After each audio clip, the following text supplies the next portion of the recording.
Well, you might say the witching hour is fast approaching for the super committee as the clock ticks down. Optimism is certainly fading. Senior congressional aides now saying the bipartisan panel is likely to announce tomorrow failure. Let's bring in our political panel to break it all down. Kirsten Powers joins us, Daily Beast columnist, Fox News contributor, Justin Sayfie, former spokesman for Jeb Bush and the publisher of the SayfieReview.com. Good to see you both. Justin, let me start with you. I'm sure you saw it a few days ago, New York Times poll. It shows that 3/4 of Americans, 3/4 of them, including, by the way, more than half of Republicans, say they believe that any debt reduction deal should include tax increases. Question: are those in your party who oppose tax increases on the wrong side of this issue, and aren't they just handing President Obama a winning issue politically? Well, Governor Chris Christie recently said that leaders don't read polls, they change polls. And I think that if the American people have that belief, that's fine. But Republicans are of the belief that now is not the time to be taking more revenue from the American people. Now is the time that the federal government needs to get its fiscal house in order and reduce spending. So that's the question you asked is regarding the politics of this issue. But I think at the end of the day, the American people recognize there's one party that forced these deficit reductions to take place, and those are the Republicans in Congress and specifically in the House of Representatives. And there's another party that has basically been very complacent about the fact that we have a $15 trillion with a T dollar federal debt. All right. Kirsten, for the longest time, Republicans rejected any kind of a tax increase. And then all of a sudden, in the last, 3 weeks, they had a change of heart.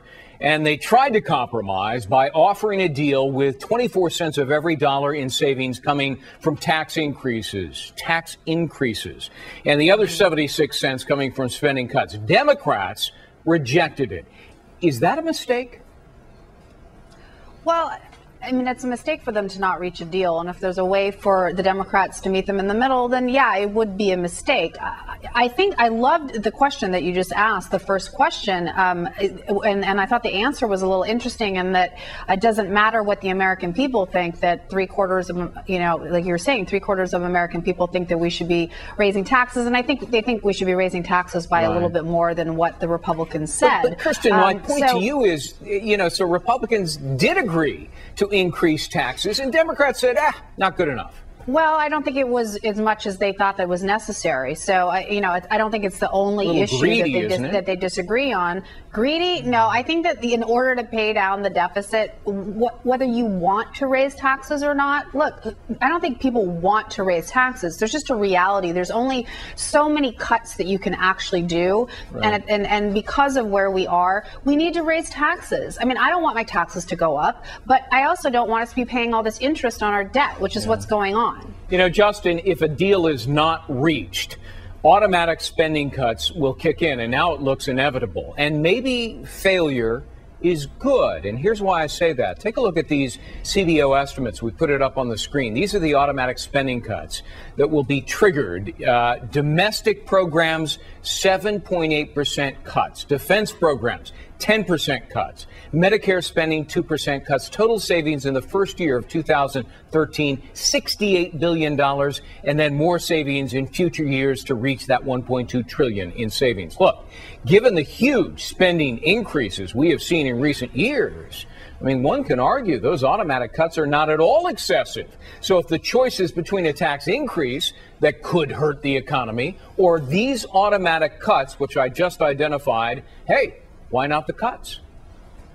Well, from my perspective, I agree with that perspective. I believe that even if the super committee's efforts result in a lack of an agreement, I have to commend them for the effort and the hard work that they've done. And I think ultimately the negotiations that have taken place, even if they are unsuccessful, will yield a result or yield some accommodation or some agreement maybe in the coming session or in the coming months on other larger fiscal deficit reductions. However, as you pointed out, even if the super committee fails, there will be $1.2 trillion of deficit reduction. And again, I have to say thank you to the House Republicans who forced that issue upon President Obama, who wanted a clean increase in the debt ceiling of the United States. But the House Republicans insisted that we get our fiscal house in order so we can avoid the fate of Greece and other countries in Europe that are having a sovereign debt crisis Kirsten, the Wall Street Journal in an editorial made the following argument about those automatic cuts. They say it would not be onerous. And in fact, quote, domestic programs received a nearly $300 billion windfall under the 2009 stimulus, so a sequester, which is the cuts, would take back a little more than 1/5 in 2013. Even if there were a $1.2 trillion cut, total discretionary spending would still rise by $83 billion. So doesn't failure by the super committee actually result in success in cutting the debt? You mean because of the triggers? Yeah. Yeah, well, yes, it does. Well, I mean, either way, it's going to be $1.2 trillion. That's the minimum. But I think the bottom line is $1.2 trillion isn't really enough. And that's sort of the point, I think, that that we have all of this lead up to, oh my gosh, they're going to cut it by $1.2 trillion. I mean, that's nothing. You know, I mean, that is not going to solve the problem, whether they do it through the super committee or whether they do it through the triggers. It's just a question of where the cuts are going to come from. You know, we're going to spend $44 trillion in the next 10 years. We're already $15 trillion in debt. So, Kirsten, you made just the winning argument right there, and thanks for doing that. Kirsten Powers. I agree completely. Yeah. All right. You get to join in on the winning argument. Justin Sayfie, Kirsten Powers, good to see you both. Thanks so much. All right. Thanks. Thanks, Greg.